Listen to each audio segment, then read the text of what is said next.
Hello everyone, we're kicking off one more episode of Let's Talk About It. Thank you very much for your participation. In case you've got questions to ask, please use the comment section on the left-hand side of your screen. We'll be glad to answer them during the debate.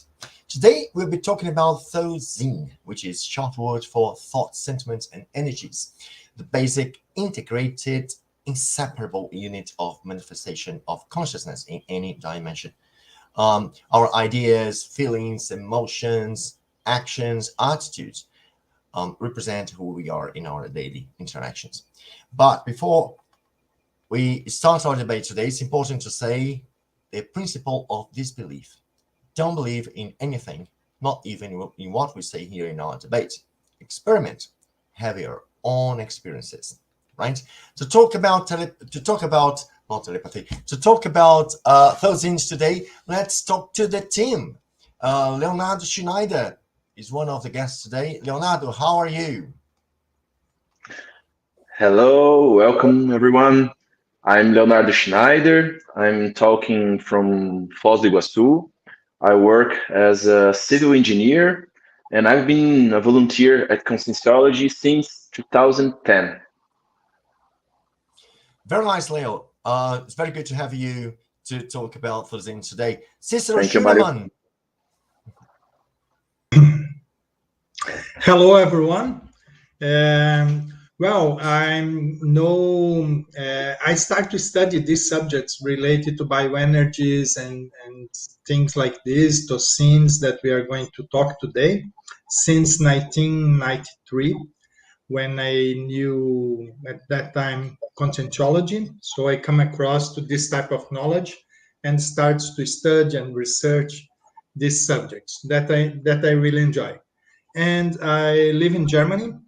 I'm from Brazil, but living in Germany now, and I work in the IT field. Okay, so it will be nice to discuss with you these topics today. Very nice, Cicero. Good to have you. And we have a very special guest today, Douglas Pena from ASSIPI, Portugal. Welcome to Let's Talk, Douglas. That's your debut appearance here.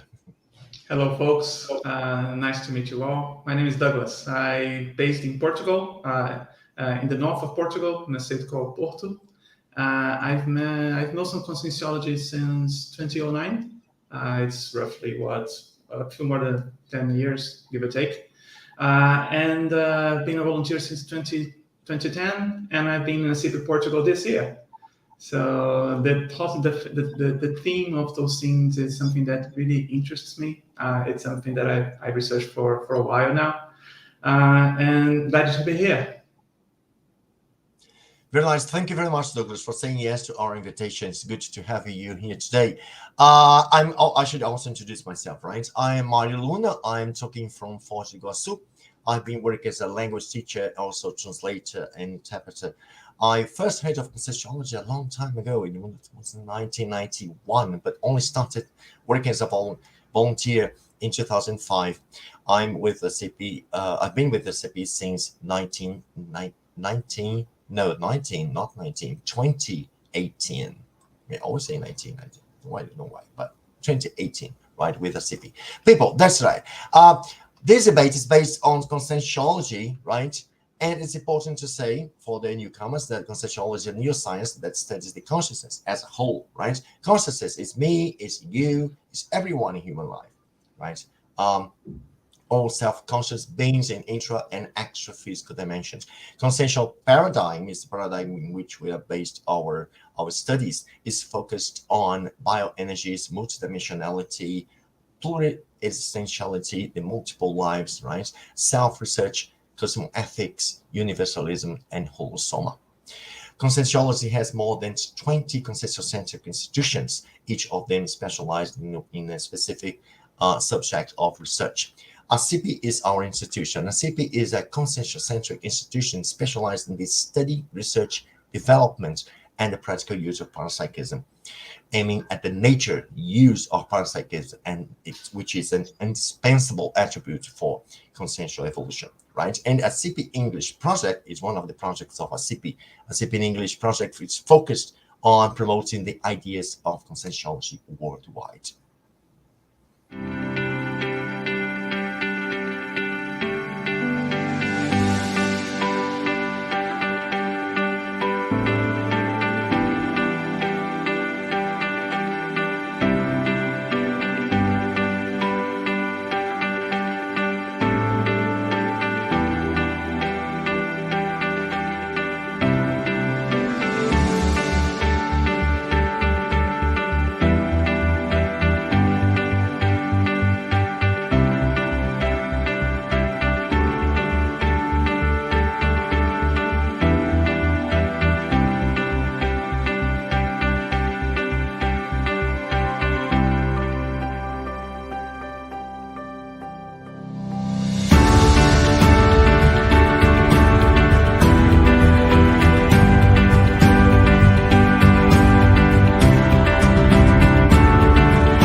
people, let's get started with our today's topic, thought scene. Based on the theory of thought scene, there is no thought without energy, no energy without feeling, no feeling without thought.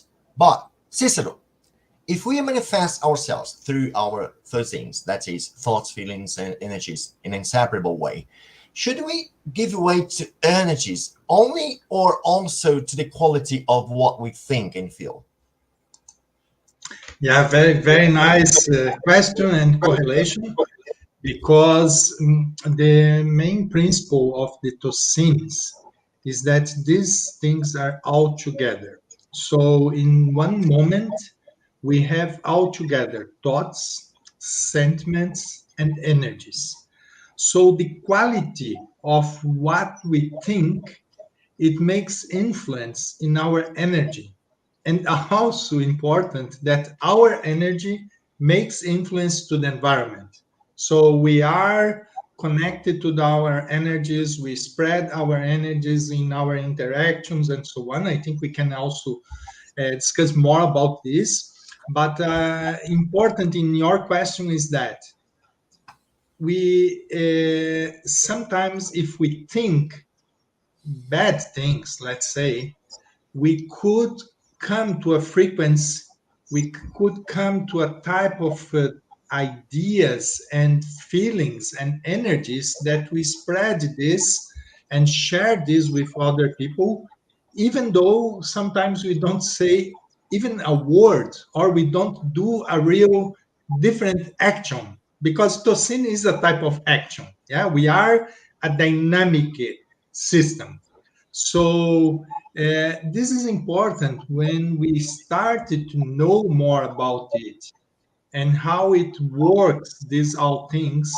I think we try to get a way to have a good pattern of thinking, and also keeping our energies and sentiments in a good standard.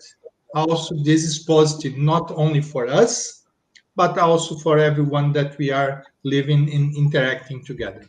This is, I think, one idea. Very nice. Douglas, would like to add something? I think Cicero mentioned the main things there. It's very important to not disregard any aspect of the dosing. Sometimes we might perceive better the thoughts. Sometimes we might perceive better the sentiments. Sometimes the energies of an environment. But what is most important is that we pay attention to those signals. It's like whenever you're driving a car, and you see the speed and you see the RPM of the car, these are telling you things about how your car is behaving.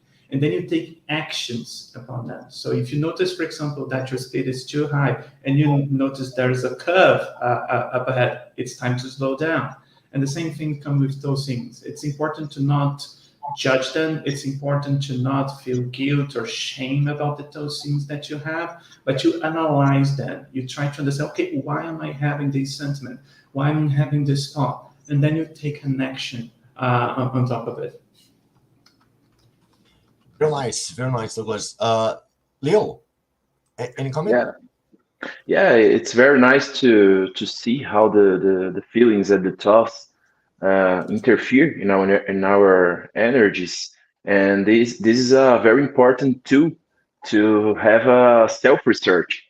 So these things show us our behavior, show us, and it's important to see how our behavior interacting with other people, because this shows, including when it's happening, things that are not from us, are from other consciousness, other people that are interfering in our thinking, are interfering in our sentiments. So this is a very important tool to do the self research. That's good, Leo, to say. I would like to mention, right, the immanent energy, which is the consciential energy, is the immanent energy employed, right, by consciousness in thousand nations, which is the action of thousandate, or emit thoughts, sentiments, and energies in our manifestations in multidimensional the multidimensionality. So I would like just to take this conversation to a more practical side, which is when we go to places, right, and we interact with people and places, whichever, how can energies of people and places interfere in our routines? I have a story to tell, but I'd like to hear from you, this question. That's a good question. Go ahead, Cesar. Okay. Can go. Go ahead, Douglas, please. Okay. So that's a good question, because in order to fully understand that question, to come up with a good answer for it, it's very important to know first who you are, right? So, and it's not something that is easy to do, because whenever you interact with those environments, with those places, it's not that you can observe yourself as a third person. You can observe, oh, here's myself, here's the environment, and then you can easily identify all of that. It's always going to come in a package. So sometimes you can go to a place like a healthy forest, or a place with a lot of eminent energies, that are energies that comes from basically nature. For example, a nice waterfall, or a very deep forest, or a river that is very alive, and so on. So there are a lot of those good sources of energies, and you might perceive yourself a little better, like, oh, I'm happier, I'm functioning better. And this tells you a little bit about your behavior.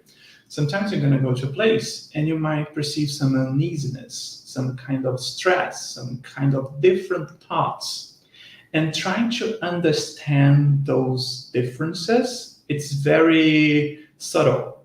And needs for us to understand what are the gaps. So, for example, if I'm thinking in a particular way, I entered a particular location, and there is a step, there's a difference, and noticeable differences in my thoughts, in my energies, and in my sentiments.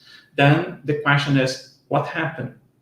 So you can understand that, did it change because of something that was in the environment, the energies themselves? Did it change because of a consciousness that was in that environment, and I interact with the energies of those conscious, and then because I have similar traits, I was reacting in that way? Or is it something else? Is it something that happened there that triggered my trauma, or something that happened with myself as a person in this life? So it's very subtle. And then you have to start raising hypotheses, you have to start digging deeper until you try to differentiate what comes from the environment, what comes from others, and what is myself. And remember that all of this happens together, which makes things more difficult to come up with a straight answer for it. I think Douglas mentioned some very important aspects of this inner state, inner way of thinking, internal harmony, or flow of ideas and sentiments that makes things happen. So when we talk about interactions, one very important aspect is how we are. This is exactly what Douglas was mentioning. So the first thing is not too much about the others, but we need also to know how we are, what we think about these different situations, about different people, about different beings that we are in contact, different places.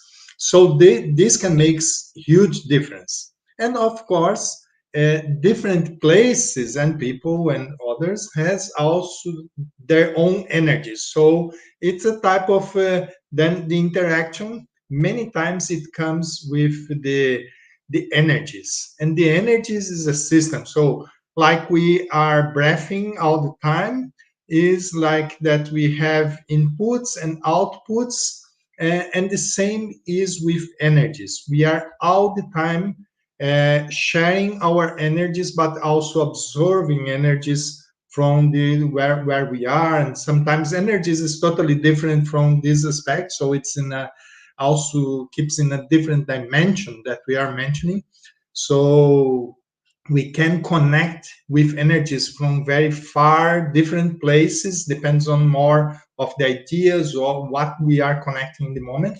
But let's say in a easier way, that we are interacting with another people or in a different environment. So this, we have our own state of way of thinking, sentiments, and energy, and also we are interacting with the others. So these are things, and it's important to understand how are our behavior and reactions to all these scenarios. And I think about this type of reflections, we can qualify our way of being. So little by little, we try to understand what are the points that maybe we can improve to not get sad or upset or afraid, or the things that change our self-esteem, or many things. I just mentioned some examples, but there are many, many, many things that we can perceive what changes ourselves when we are interacting with others. And also the pattern of our energies. So if we feel more comfortable with our energies, or sometimes we feel more tired, and so during the interaction. So these are things. There are, of course, techniques for us to improve, to make better this interaction, to keep our energies more in harmony, or to expand more our energies, or to absorb more energies from the environments. So these things, I think, are very helpful to develop also techniques for moving energies, and this helps for us this type of harmony that starts with the ideas. So it starts with what we thought. I think this is the starting point. Yeah, our own behavior.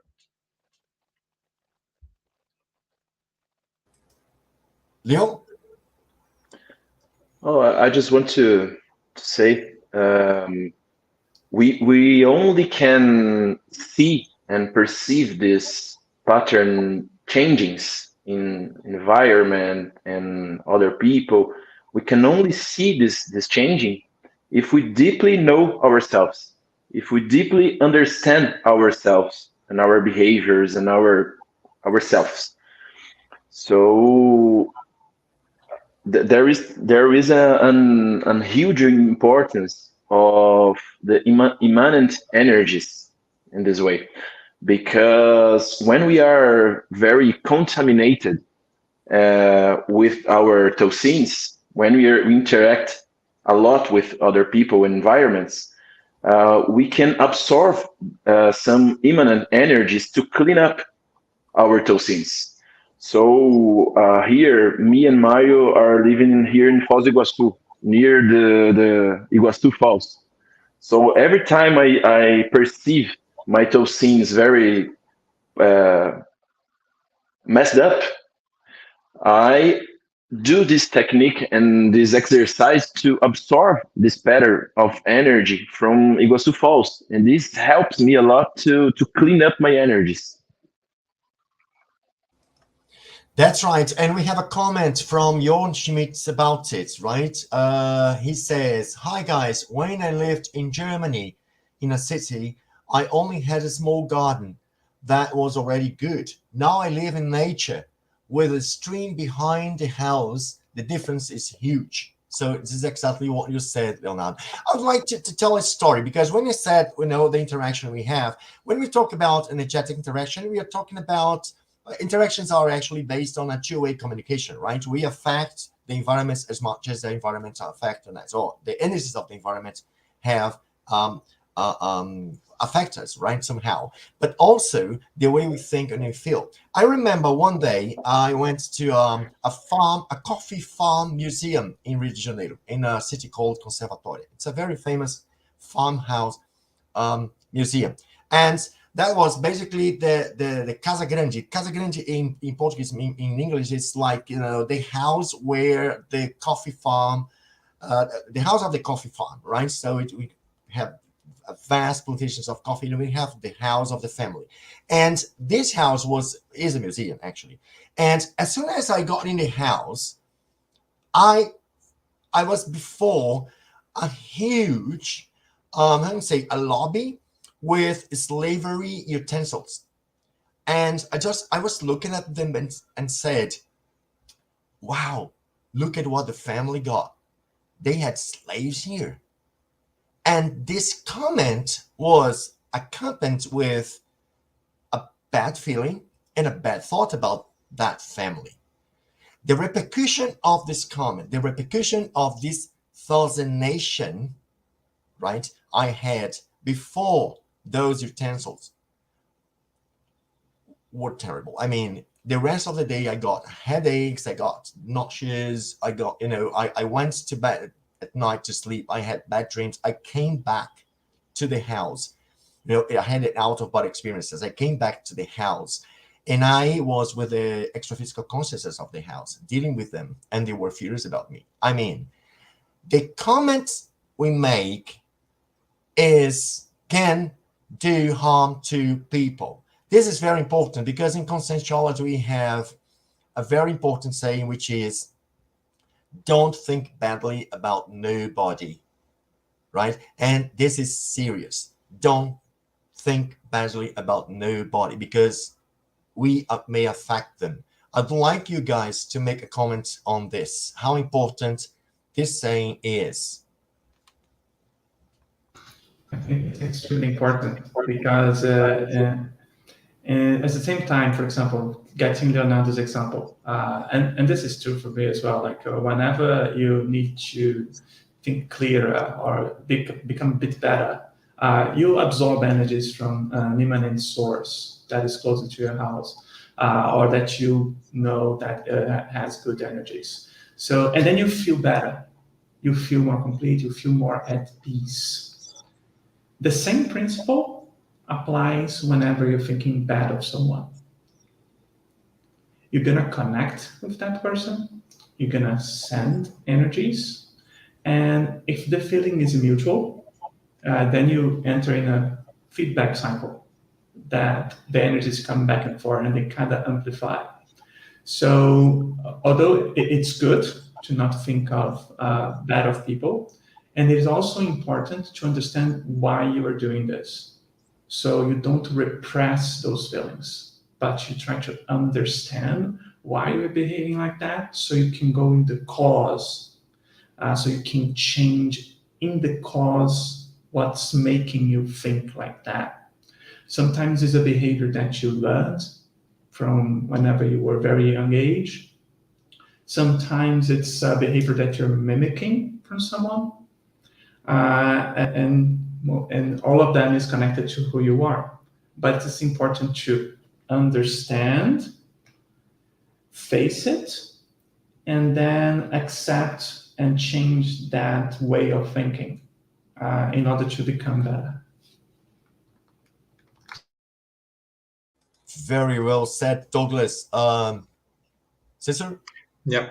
I realized many times when I have some bad ideas about somebody else, sometimes it's also connected to a selfish way of thinking. So I thinking more about myself is something I don't like, that I could think about bad of others.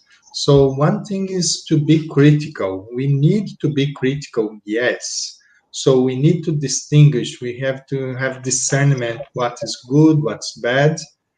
But one thing is for us to have this idea, this clear idea, this awareness about what's going on. And like you perceive, for example, there was slavery, so the energies and things.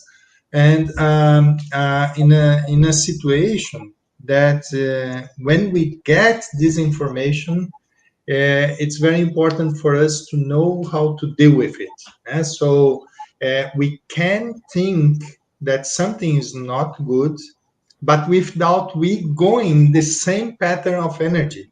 So if we think, for example, a fight is not good, but we are also against the fight, we are trying to fight against the fight, we are not helping nothing. We are getting things worse. So it's very nice when we try to have an overview of the things. So we are observing what's happening, and we try to be as more in harmony as possible in a good flow of sentiments that we could be helpful. We could be use our fraternal, so we could be lovely with the situation, even in a critical situation. I know this is in theory is very nice, very beautiful. In practice, are very challenged. So our day life are a challenge. So we need. It's good that we can every day try to understand little by little how we can improve the way of what we think, the way we have our feelings, and of course to improve our energy, to get more energy, to be stronger also, to help to clean environments with energies, and to be helpful with others, and also a type of protection for ourselves. So I think all these things are very interconnected.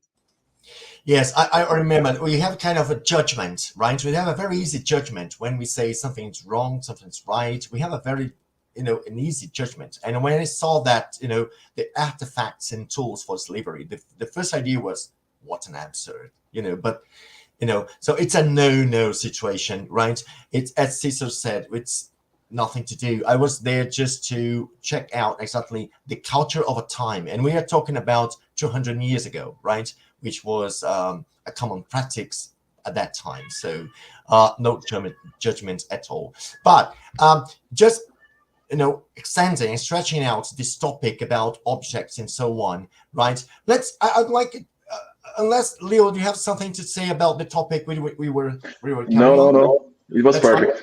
Yeah, Yeah, I would just like to ask a question, Leo, about the objects, right? Because actually, we know that the objects carry the thousands of people who use it, right? Because the energies are impregnated in objects, and also not only places but in objects. So let's talk about this thing, right? The object. So the care we should take when we buy something, when we have something from some people, or the energy of the objects we may buy, especially in second-hand shops or antique shops and things like that. So I would just like to go through the energies of the objects now and how we can cleanse them. yeah. I think there are two ways to think about the objects. The first thing is what pattern of energies the object carries itself. So the history that had beyond this object. But the other thing to think about it is what this object represents for me. So this object can make me remember some fact in my life, some history, some trauma, and what this represents for me as an emotional way. The medical studies can prove that our emotions can harm ourselves.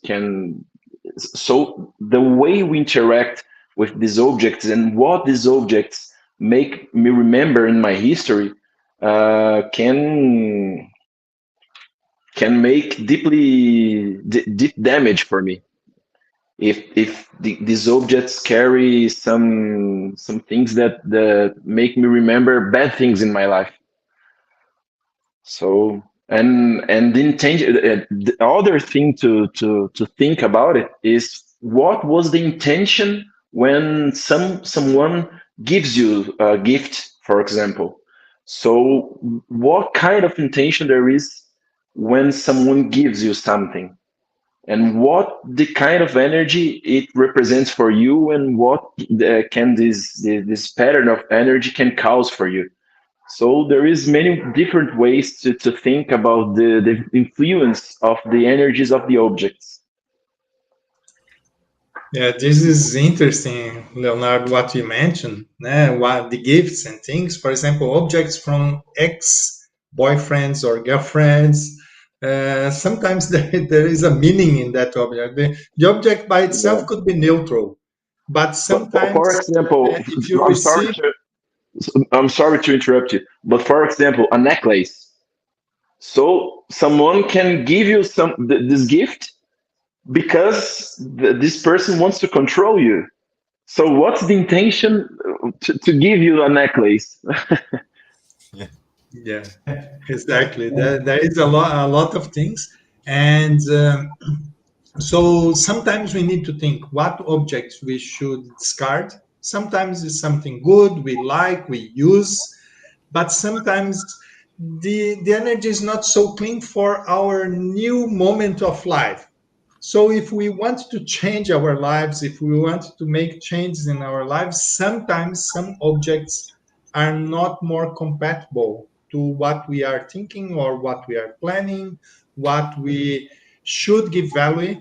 Now, I say should give value because the value is what really we are. But sometimes we think about that ideas, but we don't put in practice. So sometimes objects could be discarded, even if there is you lose money or something, but sometimes it's the best. What's the problem? You will be better if you lose that money. Yeah, let's say only thinking about the financial aspect. But other things also about objects, and you already started to mention it. Leonardo also mentioned, but objects, for example, that has very sentimental aspects related to some relatives, sometimes from the grandmother or the grandmother that keeps in the family that object, and they are a special place also in the living room for that object. And sometimes these are not the best, so sometimes they have a history, that object.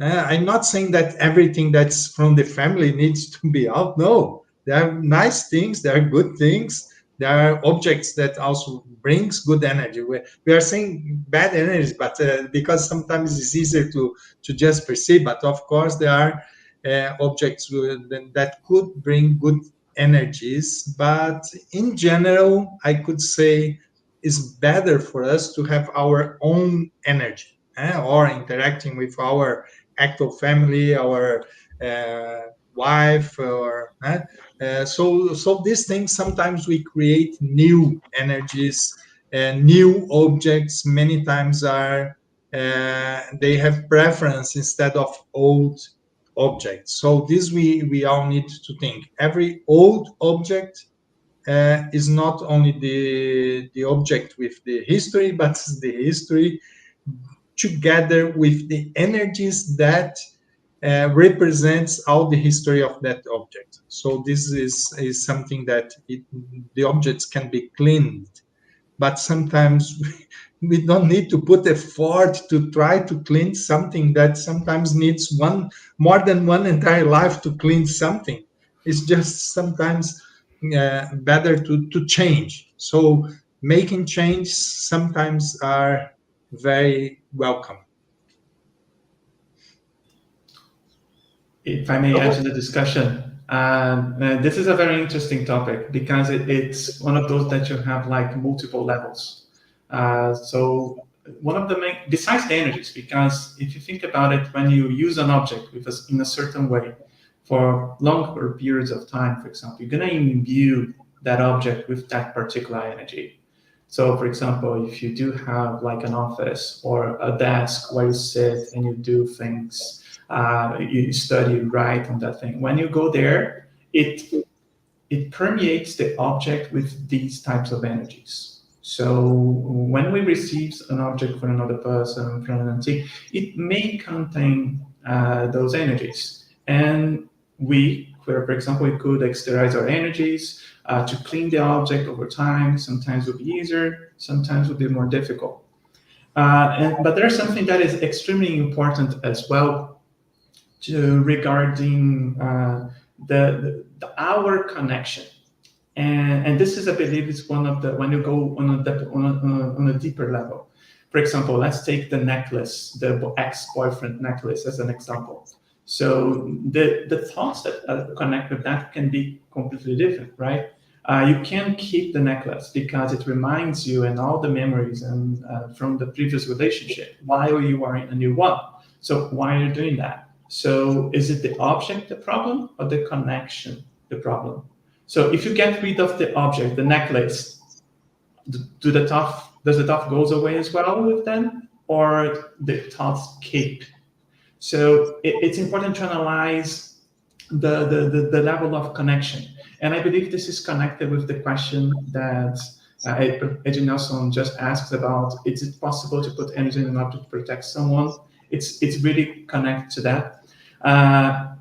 Because if you think about it, for example, imagine that you are in the opposite scenario, like, oh, I'm gonna get rid of energy from someone else, and then you go there, destroy, you burn, you bury, you do everything to get rid of the objects so you can get rid of the energy.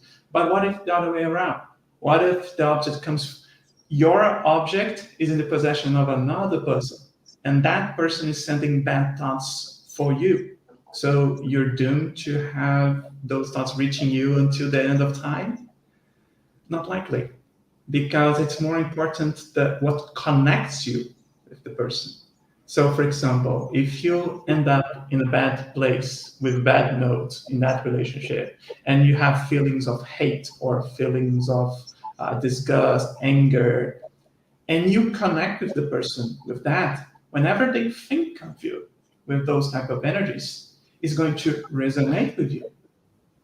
But if you're able to revisit those emotions, work on them, forgive the person, and assign a different meaning for that, a kind of love, a kind of forgiveness to the person.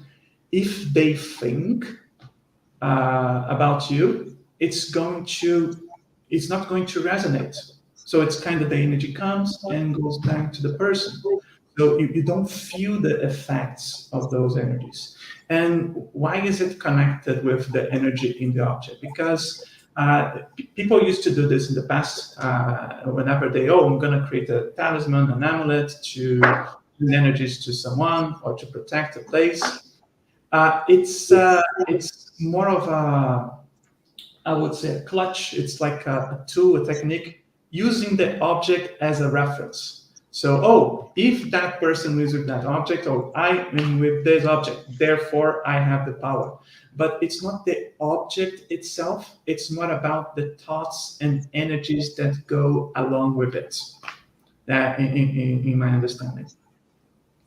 Very good, Douglas. Very good. We have one more question from Juliana Branco. Thank you, Juliana, for your question. She asks, what do you think about the different susceptibility to be influenced by different types of thozines? For example, someone may be influenced by a thozine of an object, but others won't. I can start because it's kind of connected, but I asked Professor Cicero Leonardo to add as well.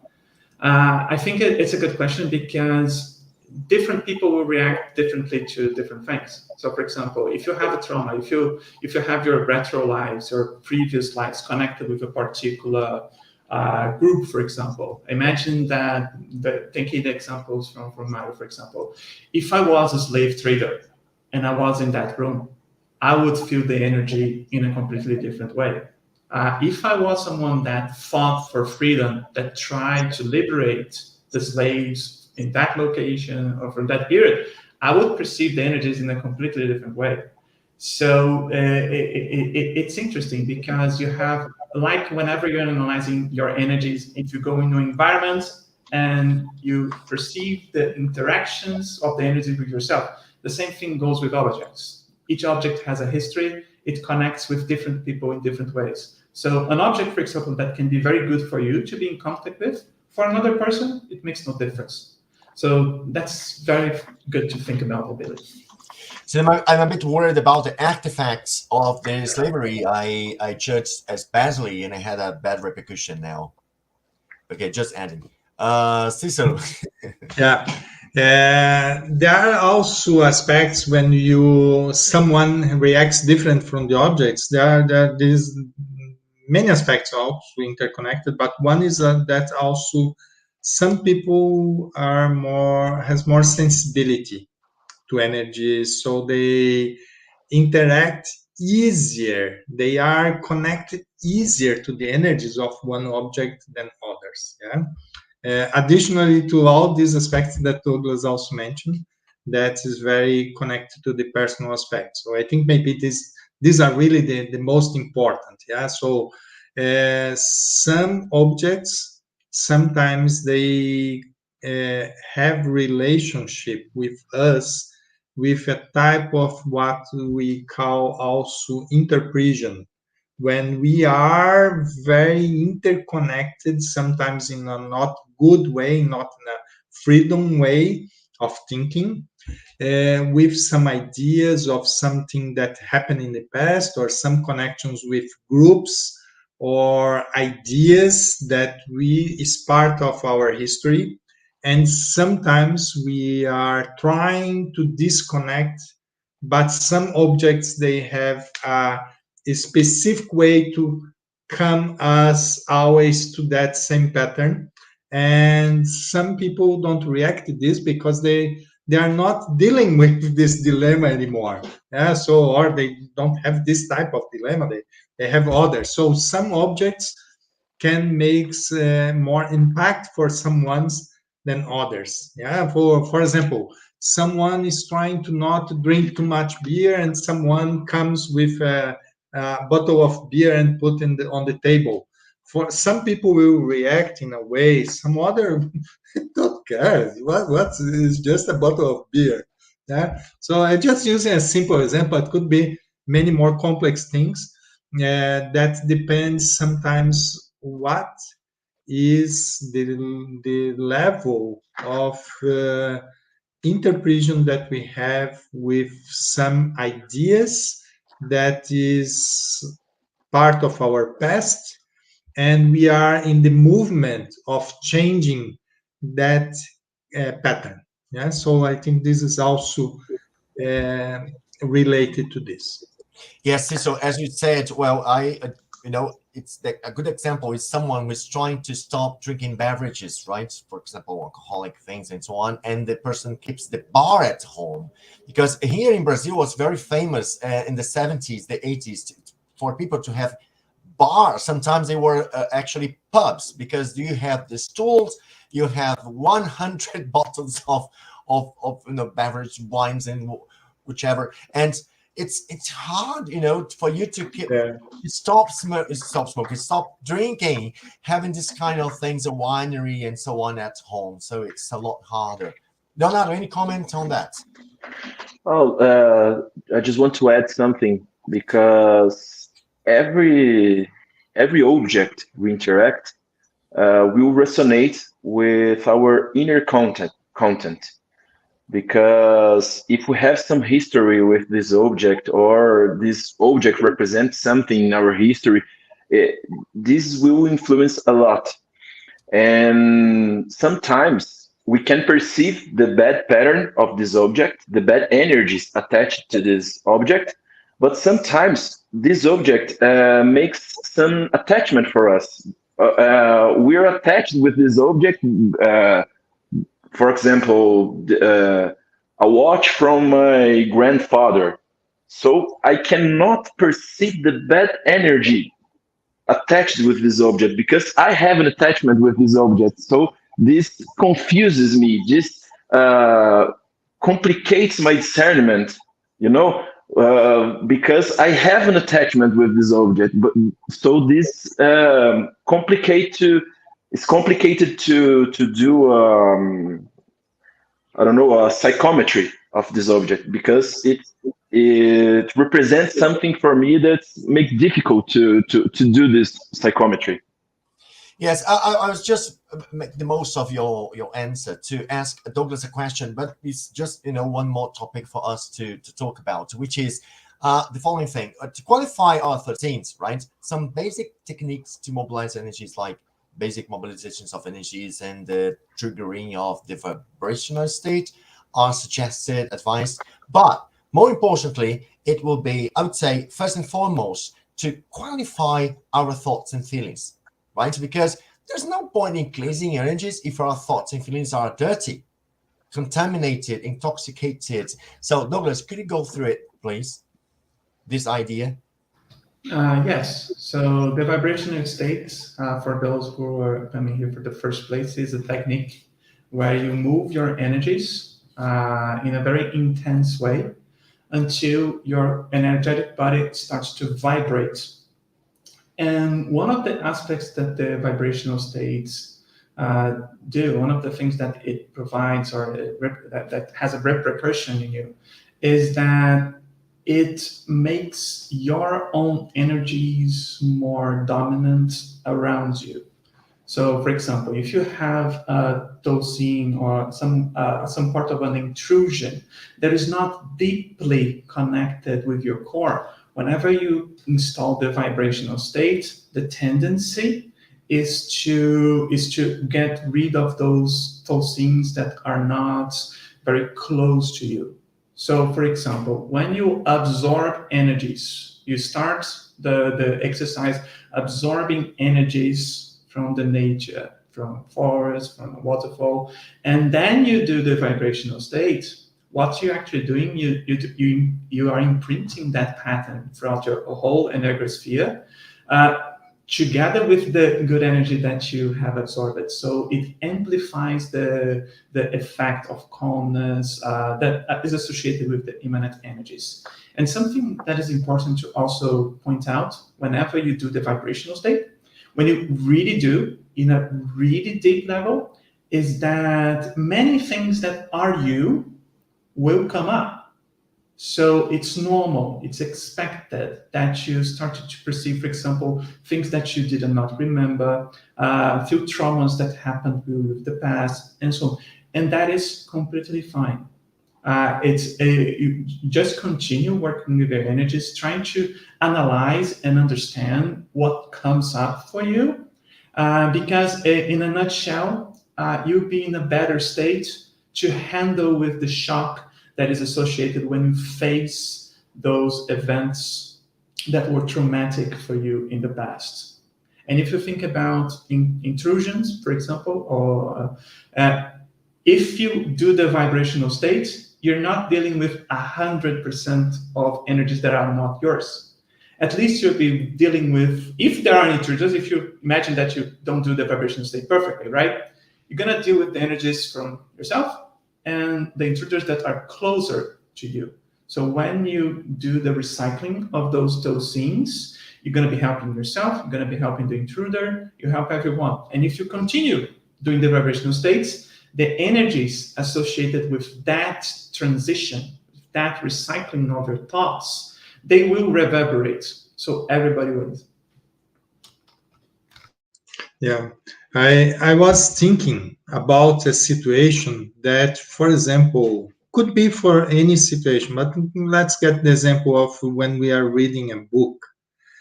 There are some moments that we are reading the book and seems that we don't get easy the content, or sometimes it's even more difficult, or we read 3 pages and then we are not totally sure about what we read, so sometimes we need to make to read again or things like this. And there are different moments where it seems that we are in a very good flow, seems that things go very peaceful in a way that we are totally concentrated. We read faster, we read getting more the content. Seems that we are much more intelligent at that moment. But the main aspect is that our state of mind in that moment is in a different level of harmony and concentration. We are with our toxins, things that in a way that helps things glow in a good flow. And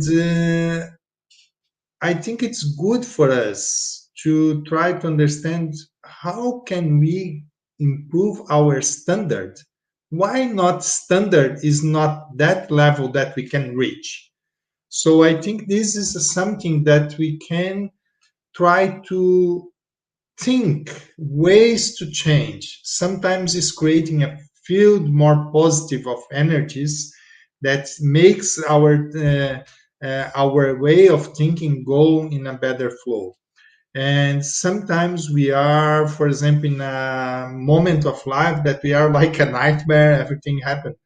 And if we try to do things with that way, sometimes it's not uh, going to have good results. Sometimes we are not going directly to the priority. If we perceive our two sins, our thoughts, sentiments, and energies are not good at the moment, maybe it's a priority for everything that we want to do at that moment to focus on how we establish the good standard and then go in a flow.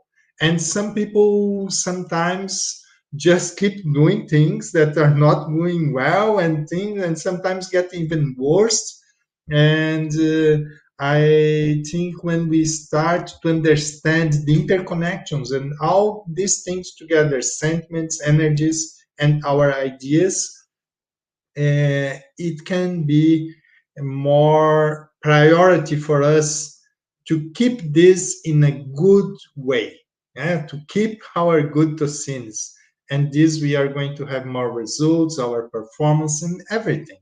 Our performance related also to emotional aspects, related to creation of new ideas, or even our interaction with others could be in a different way. So these things, it's important for us to do this when things are going sometimes, but keep this in mind that this can be a priority. I think this is important to be a priority. You any comment? That's fine. I would like to advertise our weekly meeting, which is the Psychic Encounter, right? The Psychic Encounter is an activity held in English every Wednesday at from 3 to 4 p.m. here at ASSIPI, right? It's a round of discussions proposed and based on projections of the consciousness book and other parapsychic experiences, and especially other parapsychic experiences, because in this meeting, right, we have a group of people talking about their experiences, parapsychic experiences, paraphenomenology, and so on. So if you want to participate, please go to ASSIPI website and go to assip.org/loja and just make your registration over there. You'll be very welcomed. It's a very good activity in which we share experiences, we share contents, a very interesting topic, which is our extra physical life, our parapsychism, right? Okay, the next it's a free activity. Just talking about that, it's a free activity and it's a very informal chat. So it's everyone are welcome. Don't have any prerequisite to join that psychic encounter. So you are all welcome. Just contact ASSIPI and we send you the link to join this activity. Very good, Cicero. We have a very special event in August, which is the International Weekend of Conscientiology, right? This is an event entirely held in English. And the main topic this year will be universalism. It will be 3 days connecting intermissivist researchers around the world, right? And we have a 3-day activity. It starts on Friday, 14 August, right? We have the Introduction to Conscientiology course by Isaac, right? The presentations of the International Journal of Conscientiology, right? The authors of article, including me, will be there presenting the article in the topic of the article, right? And also the authors, presentations of books published in different languages, So we have people coming from other countries as well. On Saturday, we have a Living with Universalism workshop, volunteer around the world presentation. And on Sunday, 16 August, we have a round table debate, but also a very important event. It's not mentioned here, but it's International Agora, right? It's a hybrid event. We'll have people in person and people online talking about the best practices for the internationalization of Conscientiology. So if you work in your conscientiocentric institution in an area of internationalization, you can't miss it. You can't miss this meeting on Sunday, right? I think it begins at 4:30, at 4, from 4 p.m. to 5:30, I think. But check out the program of the event and participate in International Agora. We'll be there talking about the internationalization of Conscientiology. This is very, very important at the moment. And I would like to finish our conversation today, right? Talking about the following thing. Douglas said something that for me is very, very important at the beginning of the conversation today, which is the importance of self-knowledge, the importance of self-research, right?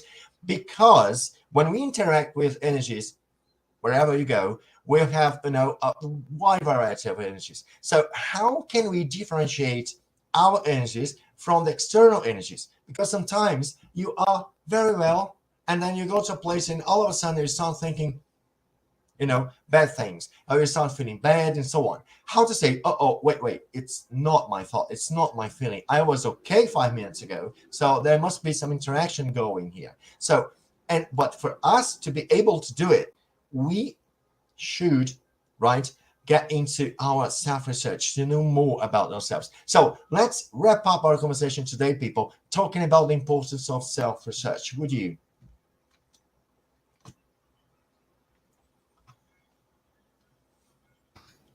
There's not much you can do without self-research, really, because it's very common. For example, it's very easy for us to put, I'm acting like this. Oh, it's because where I am, because my work, because my partner, because my friends, because it's so easy. And remove the responsibilities from ourselves. It's not easy to always stay thinking like that, but self-research brings the power back to you. What is making myself react to this? Why am I thinking like this? So instead of thinking like, this happened to me, therefore I am a victim. So, this happened to me. Okay, I interpreted it this way. And it's important to know that difference, because it's connected with also biases. So I reacted to something, and sometimes that initial reaction, we identify, that was my parapsychic perception. It was not. It was just your own natural biases. So how do you differentiate between your biases and the actual parapsychic perception? So it's very difficult. And it's not possible to do that without self-research. Great. Leo, any comment?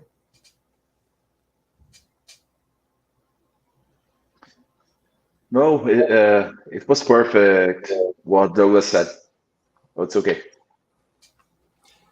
Good. Cicero? Oh, fine. Yeah, so it's really important, this, just to emphasize the idea Douglas mentioned, responsibility, to have the self-responsibility, and to assume that many things are ours and not from the others. I think this sometimes is, we prefer to say that the others have problems, and yeah, we need to make reflections. Very good, people. Thank you very much, Leo, Douglas, Cicero, and the participation of everyone out there. The next Let's Talk will happen August 28th. We'll be talking about parapsychic self-experience, right? Don't forget, our institution is specialized in parapsychism, and this is the topic we'd like to talk about most. So the next Let's Talk will be about parapsychic self-experience. I see you there. Thank you very much for your participation. Have a nice weekend. Cheers. Thank you. Bye, take care.